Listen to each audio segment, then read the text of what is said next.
Resents partner for not showing attention other than through sex. So this could apply to both partners. And when I say both partners, I'm talking about the higher sex drive partner and the lower sex drive partner. Again, this is all relative. So usually in relationships, there's one or the other.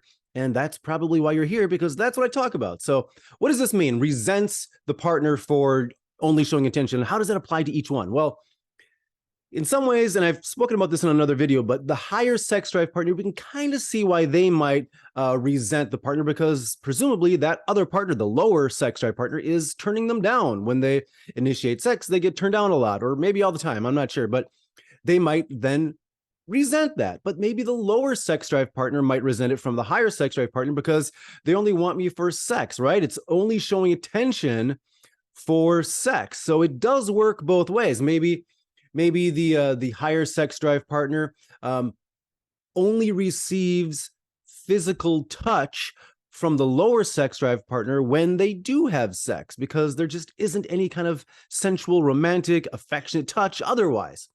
So that's why it can affect both partners. So it also depends on what each other's primary love language is. And that just means, what do they prefer? How do they prefer to express love?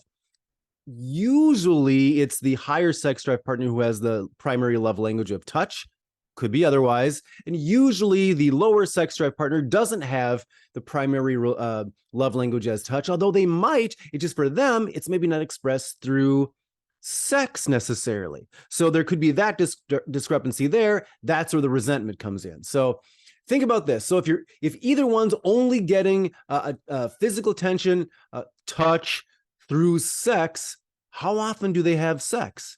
If it's you, how often do you have sex? If it's once a week, then they're only feeling loved, possibly, if it's their primary love language, once a week or once a month, or however it is long that how long you go to have sex. So thinking about that, what could that lead to? It could lead to one of them, or maybe even both of the partners, not wanting to have sex.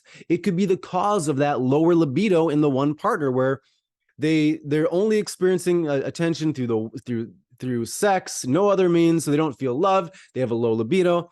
And ironically, this whole mismatch could lead to cheating by either partner. So it could also lead to, oddly enough, because we're talking about it, maybe obviously, right?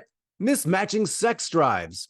If you resent your partner that for showing showing affection through touch only during sex, there's a resentment there that can build up and not just affect the sex drives, one being lower, one being higher, or just mismatched, but it's going to sort of blend into other areas of your life, and those will be negatively affected as well. So if you have any comments, put them below. Otherwise, reach out to me if you want personal assistance, and I will see you on the next video.